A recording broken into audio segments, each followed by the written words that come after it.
매일 아침 삶은 달걀 하나. 어르신, 혹시 이런 습관 있으십니까? 많은 분들이 달걀을 완전 식품이라 믿고 건강을 위해 매일 드십니다. 그런데 저는 오늘 한 가지 불편한 진실을 말씀드려야 합니다. 달걀 자체가 문제가 아닙니다. 문제는 함께 먹는 음식입니다. 특히 60이 넘으셨다면 지금 아무 증상이 없어도 콩팥이 서서히 약해지고 있을 수 있습니다. 그리고 어떤 음식과 함께 드시느냐에 따라 그 속도가 달라집니다. 오늘 이 영상을 끝까지 보시면 내일 아침 식탁이 달라집니다. 저는 수십 년간 임상 및 과학 분야에서 경험을 쌓아온 의사로서 뇌, 감정 및 감성지능, 당뇨병 및 대사질환, 비뇨기과, 그리고 60세 이후의 건강과 장수 분야에서 활동해 왔습니다. 수많은 환자들을 진료하며 뇌, 신체, 호르몬, 대사, 그리고 감정이 어떻게 깊이 연결되어 생각, 결정, 행동, 건강, 그리고 삶의 질에 영향을 미치는지 이해하게 되었습니다. 오늘 저는 의료 현장 경험, 연구, 그리고 환자 한 분 한 분의 이야기를 경청하며 얻은 교훈들을 여러분과 나누고자 합니다. 몇 달 전 일입니다. 오전 진료가 막 시작되려던 참에 응급실에서 연락이 왔습니다. 68살 남성 환자분이 아침에 화장실에서 갑자기 쓰러지셨다는 것이었습니다. 달려가서 차트를 확인했습니다. 술도 안 하시고 담배도 끊으신 지 오래되셨고 매일 운동도 하시는 분이었습니다. 그런데 혈액검사 결과를 보는 순간 저는 잠시 멈출 수밖에 없었습니다. 혈중 칼륨 수치가 위험 수준으로 높았고 콩팥 기능 수치도 심각하게 떨어져 있었습니다. 보호자분께 여쭤봤습니다. 평소에 어떻게 드셨냐고요? 가족분이 대답하셨습니다. 아버지가 제일 건강하게 드시는 분이에요. 매일 아침 삶은 달걀 2개에 된장찌개 1그릇, 식후에는 꼭 녹차 한 잔 마시셨어요. 그 말을 듣는 순간 저는 원인을 알았습니다. 겉으로 보면 더없이 건강한 아침 식단입니다. 달걀, 된장찌개, 녹차, 주변에서 칭찬받을 만한 식습관입니다. 그런데 바로 그 조합이 오랜 시간 동안 조용히 이분의 콩팥에 부담을 쌓아오고 있었던 것입니다. 어르신, 여기서 한 가지 꼭 이해하셔야 할 것이 있습니다. 왜 이런 문제가 특히 60 이후에 더 자주 나타나는 걸까요? 콩팥을 오래된 정수기 필터에 비유해 보겠습니다. 우리 몸의 콩팥은 하루도 쉬지 않고 혈액을 걸러내는 일을 합니다. 그런데 이 필터가 10년, 20년이 아니라 60년, 70년 동안 쉬지 않고 사용된다면 어떻게 될까요? 아무리 좋은 필터라도 시간이 지나면 조금씩 기능이 떨어질 수밖에 없습니다. 저는 수십 년간 노인 환자분들을 진료하며 이 사실을 매일 확인해 왔습니다. 나이가 들수록 콩팥의 여과 기능은 조금씩 감소합니다. 실제로 40대 이후부터는 매년 약 1%씩 콩팥 기능이 줄어든다고 알려져 있습니다. 그런데 정말 무서운 것은 따로 있습니다. 콩팥 기능이 절반 가까이 줄어들어도 대부분의 분들은 아무런 증상을 느끼지 못합니다. 피곤한 것도, 부은 것도, 아픈 것도 없습니다. 그래서 많은 분들이 자신의 콩팥이 이미 예전만 못하다는 사실을 전혀 모른 채 생활하고 계십니다. 어르신, 마지막으로 콩팥 검사를 받아보신 게 언제입니까? 혹시 한 번도 받아보신 적이 없으시다면 오늘 이 영상을 보신 것이 좋은 계기가 될 수 있습니다. 이런 상태에서 콩팥에 부담을 주는 음식 조합이 매일 반복되면 어느 순간 몸이 더 이상 버티지 못하는 때가 옵니다. 아까 말씀드린 그 환자분처럼 말입니다. 그렇다면 달걀과 함께 먹었을 때 콩팥에 부담을 주는 음식은 구체적으로 무엇일까요? 지금부터 하나씩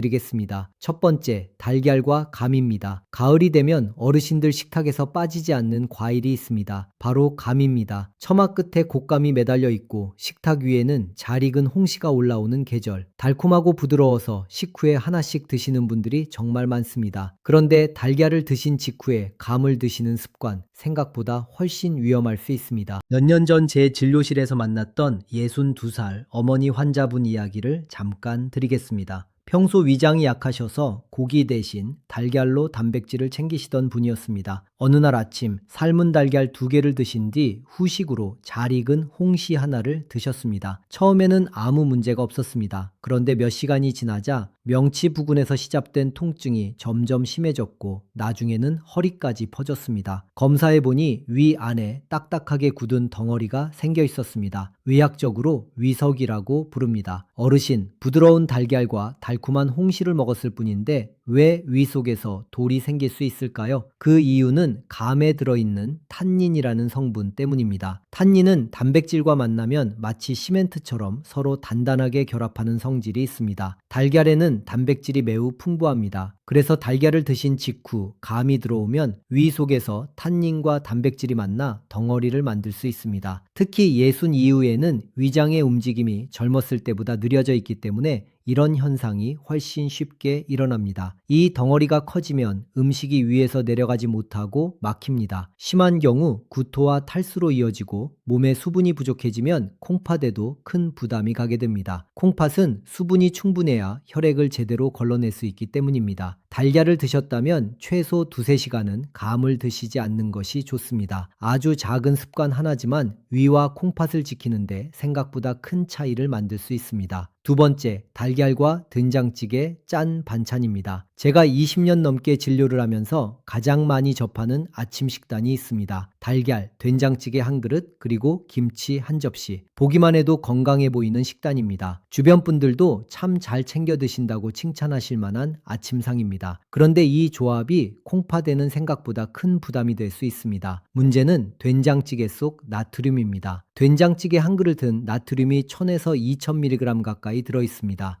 이것은 콩팥 건강을 위해 하루 동안 섭취하도록 권장되는 나트륨 양에 거의 맞먹는 수준입니다. 여기에 김치나 짭짤한 반찬까지 더해지면 그 양은 훌쩍 넘어버립니다. 나트륨이 많이 들어오면 콩팥은 그것을 걸러내기 위해 더 많은 일을 해야 합니다. 그런데 동시에 달걀 단백질까지 처리해야 하는 상황이 되면 콩팥이 한꺼번에 두 가지 부담을 동시에 받게 됩니다. 나트륨이 높아지면 혈압이 오르고, 혈압이 오르면 콩팥 안에 있는 아주 작고 섬세한 혈관들이 손상됩니다. 이 혈관들이 바로 콩팥이 혈액을 걸러내는 핵심 부위입니다. 한번 손상된 이 혈관들은 회복이 쉽지 않습니다. 이런 과정이 매일 아침 반복된다면 콩팥은 서서히 지쳐가게 됩니다. 실제로 저는 임상에서 나트륨 섭취가 높은 노인 환자분들일수록 콩팥 기능 수치가 더 빠르게 떨어지는 것을 반복해서 확인해 왔습니다. 2016년 유럽 임상 영양학회지에 발표된 연구에서도 한국 노인 2,400여 명을 분석한 결과 나트륨 섭취가 높을수록 만성 콩팥병 위험이 유의미하게 높아진다는 결과가 확인된 바 있습니다. 이는 제가 진료실에서 직접 목격해온 것과 정확히 일치하는 내용입니다. 어르신, 된장찌개가 나쁜 음식이라는 말이 절대 아닙니다. 된장은 오랜 세월 우리 식탁을 지켜온 소중한 음식입니다. 다만 달걀과 짠 반찬을 매일 아침 함께 드시는 습관이 문제입니다. 찌개는 점심이나 저녁으로 옮기시거나 아침에 드실 때는 저염 된장을 선택하시고 짠 반찬의 가짓수를 줄이시는 것만으로도 콩팥의 부담을 크게 줄일 수 있습니다. 세 번째, 달걀과 고구마입니다. 많은 분들이 가장 의아하게 생각하시는 조합입니다. 달걀과 고구마를 함께 드시는 분 많으시죠? 달걀로 단백질을 챙기고 고구마로 탄수화물을 채우는 조합. 다이어트를 하거나 건강을 챙기려는 분들이 가장 많이 선택하는 아침 식단이기도 합니다. 그런데 콩팥 기능이 약해진 분들에게는 이야기가 달라집니다. 문제는 고구마에 들어있는 칼륨이라는 성분입니다. 중간 크기 고구마 하나에는 칼륨이 450mg 가까이 들어있습니다. 칼륨은 원래 우리 몸에 꼭 필요한 영양소입니다. 근육의 움직임을 돕고 신경 신호를 조절하는 중요한 역할을 합니다. 젊고 콩팥이 건강한 분들에게는 오히려 혈압을 낮춰주는 좋은 역할을 하기도 합니다. 하지만 콩팥 기능이 약해지면 상황이 완전히 달라집니다. 콩팥은 혈액 속 칼륨 농도를 일정하게 유지하는 역할을 합니다. 칼륨이 너무 많아지면 소변으로 내보내서 균형을 맞추는 것입니다. 그런데 콩팥 기능이 떨어지면 이 칼륨을 충분히 내보내지 못하게 됩니다. 그러면 혈액 속의 칼륨이 조금씩 쌓이기 시작합니다. 이것을 고칼륨 혈증이라고 합니다. 고칼륨 혈증이 위험한 이유는 칼륨 수치가 높아지면 가장 먼저 심장에 영향을 받기 때문입니다. 심장의 전기 신호가 불안정해지면서 불규칙하게 뛰기 시작하고 심한 경우에는 갑작스럽게 심장이 멈추는 상황까지 발생할 수 있습니다. 더 무서운 것은 이 모든 과정에서 특별한 경고 증상이 없다는 점입니다. 처음에 말씀드렸던 그 환자분이 바로 그런 경우였습니다. 매일 아침 건강하게 드시던 달걀과 된장찌개, 그리고 여기에 고구마까지 더해졌던 것입니다. 고구마 자체가 나쁜 음식이 아닙니다. 다만 드시기 전에 콩팥 기능 검사를 한번 받아보시길 권합니다. 만약 콩팥 기능이 정상이라면 적당량은 괜찮습니다. 그리고 드실 때는 삶아서 그 물을 버리고 드시면 칼륨이 상당히 줄어들기 때문에 훨씬 안전합니다. 어르신, 혹시 콩팥 기능 검사를 받아보신 적이 있으십니까? 없으시다면 이번 기회에 꼭 한번 받아보시길 단백질 진심으로 권합니다. 네 번째, 달걀 후 녹차 또는 커피입니다. 제가 진료실에서 가장 많이 받는 질문 중 하나입니다. 달걀 드신 후에 녹차 한 잔은 괜찮지 않나요? 녹차가 건강에 좋다는 것은 맞습니다. 항산화 성분이 풍부하고 오랜 세월 건강 음료로 사랑받아온 것도 사실입니다. 하지만 달걀을 드신 직후라면 이야기가 완전히 달라집니다. 녹차와 커피에는 탄닌이라는 성분이 들어있습니다. 이 탄닌은 단백질 그리고 철분과 만나면 강하게 결합해서 몸이 흡수하기 어려운 형태로 바꿔버립니다. 달걀에는 단백질과 철분이 풍부하게 들어있습니다. 그래서 달걀을 드신 직후 녹차나 커피가 들어오면 탄닌이 그 영양소들과 결합해 흡수를 방해하게 됩니다. 쉽게 말씀드리면 건강을 위해 대신 달걀의 영양분이 제대로 흡수되지 못하고 그냥 몸 밖으로 빠져나갈 가능성이 높아지는 것입니다. 이런 습관이 오랫동안 반복되면 철분 흡수가 부족해지면서 몸이 쉽게 피로해지고 빈혈로 이어질 수 있습니다. 또한 흡수되지 못한 물질들이 많아질수록 콩팥이 그것을 걸러내기 위해 더 많은 일을 해야 합니다. 콩팥은 원래 혈액을 깨끗하게 정화하는 역할을 하지만 불필요한 물질이 많아질수록 부담이 커질 수밖에 없습니다. 저는 임상에서 이런 이유로 달걀처럼 철분이 풍부한 음식을 드신 후에는 탄닌이 들어있는 차류와 최소한 1시간 간격을 두도록 권고해 왔습니다. 달걀을 드신 뒤에는 최소 1시간은 녹차나 커피를 피하시고 대신 미지근한 물을 천천히 드시는 것이 가장 좋습니다. 물은 소화를 돕고 콩팥이 혈액을 걸러내는 일을 훨씬 수월하게 만들어줍니다. 아침에 달걀을 드신 후 바로 녹차나 커피를 마시는 습관이 있으십니까? 오늘부터 딱 한 가지만 바꿔보십시오. 그 한 가지가 콩팥을 지키는 첫걸음이 될 수 있습니다. 지금까지 달걀과 함께 드시면 콩팥에 부담을 주는 4가지 음식을 말씀드렸습니다. 그런데 반대로 달걀과 함께 드시면 콩팥과 혈관을 오히려 보호해주는 음식들도 있습니다. 지금부터는 조금 더 희망적인 이야기를 드리겠습니다. 첫 번째 좋은 조합, 달걀과 토마토입니다. 아침 식탁을 떠올려 보십시오. 작은 프라이팬에 올리브유를 살짝 두르고 토마토를 먼저 볶다가 달걀을 풀어 넣으면 색도 곱고 향도 좋은 요리가 완성됩니다. 많은 어르신들이 한 번쯤 드셔보셨을 토마토 달걀볶음입니다. 그런데 이 간단한 요리가 단순히 맛있는 것에 그치지 않고 콩팥과 혈관을 보호하는 데도 매우 좋은 역할을 한다는 사실을 아십니까? 토마토에는 라이코펜이라는 성분이 풍부하게 들어있습니다. 라이코펜은 강력한 항산화 물질로 혈관을 공격하는 활성산소를 제거하는 역할을 합니다. 활성산소가 많아지면 혈관 안쪽 벽이 손상되고 염증이 생기기 쉬워집니다. 이런 과정이 오래 지속되면 혈관이 좁아지고 콩팥으로 가는 혈류가 줄어들면서 콩팥 기능에 에도 영향을 미치게 됩니다. 여기서 중요한 점이 하나 있습니다. 토마토의 라이코펜은 생으로 먹을 때보다 열을 가해 조리했을 때 몸에서 훨씬 잘 흡수됩니다. 토마토의 세포벽이 열에 의해 부드러워지면서 라이코펜이 밖으로 더 잘 나오기 때문입니다. 그리고 바로 이때 달걀이 함께 들어가면 더욱 좋은 효과가 나타납니다. 달걀 노른자에 들어있는 좋은 지방 성분이 라이코펜의 흡수율을 크게 높여주기 때문입니다. 다시 말해 토마토와 달걀을 함께 조리하면 서로의 장점을 살려주는 아주 좋은 짝이 되는 것입니다. 콩팥은 수백만 개의 아주 작은 혈관으로 이루어진 기관입니다. 혈관이 깨끗하고 탄력이 있어야 콩팥으로 가는 혈류도 원활해지고 콩팥이 혈액을 제대로 걸러낼 수 있습니다. 토마토의 항산화 성분이 그 혈관을 보호하고 달걀의 단백질이 몸의 조직을 유지하는 데 도움을 주면서 서로 균형을 이루게 됩니다. 만드는 방법은 어렵지 않습니다. 프라이팬에 올리브유를 조금 두른 뒤 토마토를 먼저 살짝 볶고 그 다음 달걀을 풀어 넣어 가볍게 저어주면 됩니다. 소금은 아주 조금만 쓰시거나 쓰지 않으셔도 됩니다. 토마토의 자연스러운 신맛과 단맛이 충분히 간을 대신해주기 때문입니다. 어르신, 내일 아침 달걀을 준비하실 때 토마토도 함께 꺼내보십시오. 작은 변화이지만 매일 쌓이면 혈관과 콩팥이 받는 느낌은 분명히 달라집니다. 두 번째 좋은 조합, 달걀과 양파입니다. 20년 넘게 환자분들을 만나오면서 저는 콩팥 건강을 이야기할 때 항상 빠뜨리지 않는 재료가 하나 있습니다. 비싸지도 않고 구하기도 어렵지 않지만 혈관 건강에 있어서만큼은 정말 강력한 역할을 하는 식재료입니다. 바로 양파입니다. 양파에는 퀘르세틴이라는 항산화 성분이 풍부하게 들어있습니다. 이 성분은 혈관 속에서 일어나는 염증 반응을 줄여주고 혈액이 지나가는 길을 깨끗하게 유지하는 데 도움을 줍니다. 쉽게 말해 혈관 안쪽 벽에 불필요한 지방이 쌓이는 것을 줄여주는 역할을 합니다. 많은 어르신들이 달걀을 드실 때 때 한 가지 걱정을 하십니다. 바로 콜레스테롤입니다. 특히 중년 이후에는 혈관 건강에 민감해지시기 때문에 달걀을 드시는 것을 망설이시는 분들도 있습니다. 이때 양파가 좋은 역할을 해줄 수 있습니다. 양파 속 퀘르세틴이 달걀을 통해 섭취한 지방 성분이 혈관벽에 달라붙는 것을 어느 정도 억제하는 데 도움을 줄 수 있기 때문입니다. 또한 혈액의 흐름을 원활하게 만들어 심장과 콩팥으로 가는 혈류를 개선하는 데도 도움이 됩니다. 달걀과 양파를 함께 먹는 방법은 아주 간단합니다. 계란찜을 만드실 때 잘게 다진 양파를 조금 넣어 보십시오. 양파를 충분히 익히면 매운맛이 부드럽게 사라지고 자연스러운 단맛이 올라와서 음식 맛도 훨씬 좋아집니다. 달걀을 볶으실 때 양파를 먼저 볶아 함께 요리하셔도 좋습니다. 어르신들이 즐겨 드시는 계란찜에 양파 반 개만 더 넣어 보십시오. 별것 아닌 작은 변화처럼 보여도 이런 습관이 쌓이면 혈관 건강을 지키는데 분명 도움이 됩니다. 세 번째 좋은 조합. 달걀과 데친 시금치 나물입니다. 어르신들 밥상에 매일 올라오는 반찬인데 달걀과 함께 드실 때 특별히 좋은 이유가 따로 있습니다. 시금치 나물은 어떻습니까? 밥상에 자주 올라오는 반찬이죠. 참기름에 묻혀서 고소하게 먹는 그 익숙한 맛. 그런데 이 시금치 나물이 달걀과 함께 식탁에 오를 때 콩팥을 보호하는 중요한 역할을 한다는 사실을 아셨습니까? 시금치에는 엽산이 풍부하게 들어 있습니다. 저는 오랜 임상 경험에서 엽산이 풍부한 식품 중 시금치가 한 번 먹는 양 기준으로 가장 효과적인 식품 중 하나임을 확인해 왔습니다. 엽산은 혈액 속 적혈구를 만드는 데 꼭 필요한 영양소입니다. 나이가 들면서 적혈구 생성 능력이 떨어지면 혈액이 산소를 충분히 운반하지 못하게 되고 콩팥으로 가는 혈류의 질도 함께 낮아질 수 있습니다. 달걀에는 비타민 B12가 풍부합니다. 비타민 B12는 식물성 식품에는 거의 들어있지 않고 달걀처럼 동물성 식품에만 있는 영양소입니다. 그런데 시금치의 엽산과 달걀의 비타민 B12는 함께 작용할 때 서로의 효과를 보완해 줍니다. 두 가지가 함께 들어와야 적혈구가 정상적으로 만들어지고 혈액이 콩팥을 포함한 온몸을 건강하게 순환할 수 있게 됩니다. 한 가지 꼭 기억하실 점이 있습니다. 시금치를 생으로 많이 드시면 수산이라는 성분이 몸속 칼슘과 결합해 콩팥 결석으로 이어질 수 있습니다. 그래서 시금치는 반드시 끓는 물에 30초 정도 살짝 데쳐서 드시는 것이 중요합니다. 데치면 수산 성분이 크게 줄어들어 콩팥에 부담 없이 안전하게 드실 수 있습니다. 물기를 꼭 짜낸 뒤 참기름과 다진 마늘, 소금을 아주 조금만 넣어 무쳐 드시면 됩니다. 어르신들이 늘 드시던 바로 그 시금치 나물입니다. 특별히 새로운 것을 사러 가실 필요도 없고 만드는 방법을 새로 배우실 필요도 없습니다. 평소에 해 드시던 방식 그대로 달걀 옆에 시금치 나물 한 접시만 놓아두시면 됩니다. 저는 진료실에서 환자분들께 종종 이렇게 말씀드립니다. 비싼 영양제를 찾으시기 전에 먼저 오늘 식탁 위를 살펴보시라고요. 달걀과 토마토, 달걀과 양파, 달걀과 시금치 나물 이 세 가지 조합만 기억하셔도 콩팥과 혈관 건강을 지키는데 큰 도움이 됩니다. 특별한 비법이 아닙니다. 우리 식탁에 늘 있던 재료들입니다. 어르신, 내일 아침 식탁에 이 중 하나만 올려보시겠습니까? 그 작은 선택이 콩팥을 오래도록 건강하게 지키는 시작이 될 수 있습니다. 이제 마지막으로 달걀 자체를 어떻게 먹느냐에 따라 달라지는 5가지 기본 원칙을 말씀드리겠습니다. 같은 달걀이라도 조리 방법과 먹는 습관에 따라 콩팥이 받는 부담은 완전히 달라질 수 있습니다. 첫 번째 원칙, 반드시 충분히 익혀서 드십시오. 반숙 달걀이나 날달걀을 즐기시는 분들이 계십니다. 젊었을 때는 괜찮았을 수 있습니다. 그런데 나이가 들수록 위장의 방어 능력과 면역 기능은 예전 같지 않습니다. 덜 익힌 달걀에는 살모넬라균이 있을 가능성이 있습니다. 이 균이 몸속으로 들어오면 심한 식중독으로 이어질 수 있고 식중독으로 인한 탈수와 염증 반응은 콩팥에 급격한 부담을 줍니다. 특히 이미 콩팥 기능이 약해진 어르신들께는 이런 감염 하나가 생각보다 훨씬 위험할 수 있습니다. 달걀은 흰자와 노른자가 모두 단단하게 익을 때까지 조리하시는 것이 가장 안전합니다. 두 번째 원칙, 높은 온도에서 오래 튀기듯 조리하지 마십시오. 기름을 넉넉히 두르고 달걀을 바삭하게 굽는 방법은 맛은 좋지만 좋지만 건강에는 좋지 않은 영향을 줄 수 있습니다. 음식을 높은 온도에서 오래 가열하면 최종 당화산물이라는 물질이 생성됩니다. 이 물질은 몸 안에서 염증 반응을 유발하고 콩팥을 포함한 여러 장기의 혈관에 손상을 줄 수 있습니다. 가능하면 삶거나 찌는 방법을 선택하시는 것이 좋습니다. 만약 볶아서 드시고 싶다면 올리브유를 아주 조금만 쓰고 약한 불에서 짧게 조리하시는 것을 권합니다. 세 번째 원칙, 하루에 2개를 넘기지 마십시오. 달걀이 몸에 좋다고 해서 많이 드시는 것이 항상 좋은 것은 아닙니다. 저는 임상적으로 하루 2개 정도면 필요한 단백질과 영양소를 충분히 얻을 수 있다고 판단합니다. 단백질을 지나치게 많이 섭취하면 콩팥이 처리해야 할 부담이 늘어납니다. 콩팥은 단백질을 분해하는 과정에서 생기는 노폐물을 걸러내야 하는데 이 양이 너무 많아지면 콩팥이 쉬지 못하고 계속 무리하게 일을 해야 하는 상황이 됩니다. 하루 2개라는 적당한 양을 지키는 것 어렵지 않지만 콩팥을 지키는데 큰 역할을 합니다. 네 번째 원칙, 가능하면 아침에 드십시오. 많은 영양 전문가들이 달걀은 아침에 드시는 것이 가장 좋다고 이야기합니다. 저도 이에 동의합니다. 아침에 단백질을 섭취하면 하루 동안 에너지를 유지하는 데 도움이 되고 포만감도 오래 지속되어 불필요한 간식을 줄이는 데도 좋습니다. 우리 몸은 낮 동안 활발하게 움직이면서 단백질을 에너지원으로 효율적으로 사용합니다. 반대로 늦은 밤에 달걀을 많이 드시면 소화 과정이 길어지면서 수면에 영향을 줄 수 있고 콩팥도 잠을 자는 동안 쉬어야 하는데 밤새 단백질을 처리하느라 충분히 쉬지 못하게 됩니다. 콩팥도 쉬어야 오래 건강하게 일할 수 있습니다. 다섯 번째 원칙, 달걀을 드신 후 미지근한 물을 충분히 마십시오. 달걀을 드신 후 가장 좋은 음료는 미지근한 물입니다. 녹차도 커피도 아닌 그냥 물입니다. 물은 단백질이 소화되는 과정을 돕고 콩팥이 노폐물을 걸러낼 때 꼭 필요한 환경을 만들어줍니다. 콩팥은 충분한 수분이 있어야 혈액을 제대로 걸러낼 수 있습니다. 수분이 부족하면 콩팥이 더 힘들게 일을 해야 하고 노폐물이 몸속에 더 오래 머물게 됩니다. 달걀을 드신 후 미지근한 물 1컵을 천천히 마시는 습관. 어렵지 않지만 콩팥이 매일 조금 더 편안하게 일할 수 있도록 돕는 중요한 선택입니다. 어르신, 이 5가지 원칙 중에 지금 당장 실천하실 수 있는 것이 하나라도 있으십니까? 특별히 돈이 드는 것도 아니고 새로운 것을 배워야 하는 것도 아닙니다. 지금 하시던 방식에서 아주 조금만 바꾸는 것입니다. 그 작은 변화가 앞으로 콩팥이 얼마나 오래, 얼마나 건강하게 일할 수 있는지를 결정할 수 있습니다. 오늘 말씀드린 내용을 천천히 함께 정리해 보겠습니다. 달걀과 함께 드실 때 콩팥에 부담을 줄 수 있는 4가지를 기억해 주십시오. 첫 번째, 달걀을 드신 후에 감을 바로 드시는 습관은 피하시는 것이 좋습니다. 감 속의 탄닌이 달걀 단백질과 만나 위에서 단단한 덩어리를 만들 수 있고 이것이 탈수로 이어지면 콩팥에도 부담이 됩니다. 두 번째, 달걀과 된장찌개, 짠 반찬을 매일 아침 함께 드시는 습관은 콩팥이 나트륨과 단백질을 동시에 처리해야 하는 상황을 만듭니다. 찌개는 점심이나 저녁으로 옮기시거나 저염으로 선택하시는 것만으로도 큰 차이가 납니다. 세 번째, 달걀과 고구마를 자주 함께 드시는 습관은 콩팥 기능이 약해진 분들에게 고칼륨 혈증의 위험을 높일 수 있습니다. 콩팥 검사를 먼저 받아보시고 드실 때는 삶아서 물을 버리고 드시는 것이 안전합니다. 네 번째, 달걀을 드신 직후 녹차나 커피를 바로 마시는 습관은 달걀 속 단백질과 철분의 흡수를 방해합니다. 최소 1시간 간격을 두시고 대신 미지근한 물을 드시는 것이 가장 좋습니다. 반대로 달걀과 함께 드시면 콩팥과 혈관에 도움이 되는 3가지도 기억해 주십시오. 토마토와 함께 조리하면 라이코펜 흡수가 높아지고 혈관을 보호하는 데 도움이 됩니다. 양파와 함께 드시면 혈액순환을 돕고 혈관 건강을 지키는 데 긍정적인 영향을 줍니다. 그리고 데친 시금치 나물과 함께 드시면 엽산과 비타민 B12가 서로를 보완하며 혈액과 콩팥 건강을 함께 지켜줍니다. 어르신, 여기서 한 가지 꼭 말씀드리고 싶은 것이 있습니다. 오늘 말씀드린 내용이 너무 무겁게 느껴지셨다면 이것 하나만 기억해 주십시오. 달걀은 나쁜 음식이 아닙니다. 된장찌개도 고구마도 녹차도 나쁜 음식이 아닙니다. 문제는 음식 자체가 아니라 어떻게, 무엇과 함께, 얼마나 자주 드시느냐입니다. 오늘 말씀드린 내용을 듣고 식탁에서 드실 수 있는 것이 아무것도 없다고 느끼지 않으셨으면 좋겠습니다. 조금만 순서를 바꾸고 조금만 간격을 두고 조금만 조합을 달리하는 것만으로도 콩팥은 훨씬 편안하게 일할 수 있습니다. 저는 진료실에서 환자분들을 보며 가장 보람을 느끼는 순간이 있습니다. 약의 용량을 늘리는 순간이 아닙니다. 식습관을 조금 바꾸셨을 뿐인데 몇 달 후 혈액검사 수치가 눈에 띄게 좋아지고 몸이 전보다 훨씬 가볍다고 말씀하실 때입니다. 특별한 약이 필요했던 것이 아니었습니다. 매일 반복되는 식탁 위의 작은 선택 선택이 달라졌을 뿐이었습니다. 콩팥은 조용히 망가집니다. 증상이 없다고 괜찮은 것이 아닙니다. 하지만 반대로 콩팥은 우리가 조금만 신경 써주면 오래도록 묵묵히 제 역할을 해줍니다. 지금 이 순간부터 식탁에서 콩팥을 지키는 것을 시작하십시오. 병원에 오시기 전에 식탁에서 건강을 지키는 것이 가장 좋은 방법이라고 저는 늘 믿고 있습니다. 오늘 이 영상이 어르신의 내일 아침 식탁을 조금이라도 바꾸는데 도움이 되었으면 좋겠습니다. 매일 달걀을 드시는 부모님께, 건강을 걱정하시는 형제 자매께 이 영상을 꼭 보내주십시오. 내일 아침 식탁이 달라질 수 있습니다. 한 가지만 더 말씀드리겠습니다. 오늘 드린 정보는 일반적인 건강 교육 내용입니다. 이미 콩팥 질환으로 진단을 받으셨거나 혈압, 심장 관련 약을 복용 중이신 분들은 식단을 바꾸시기 전에 반드시 담당 의사 선생님과 먼저 상의하시기 바랍니다. 어르신 모두 오래도록 건강하고 편안한 삶을 이어가시기를 진심으로 바랍니다.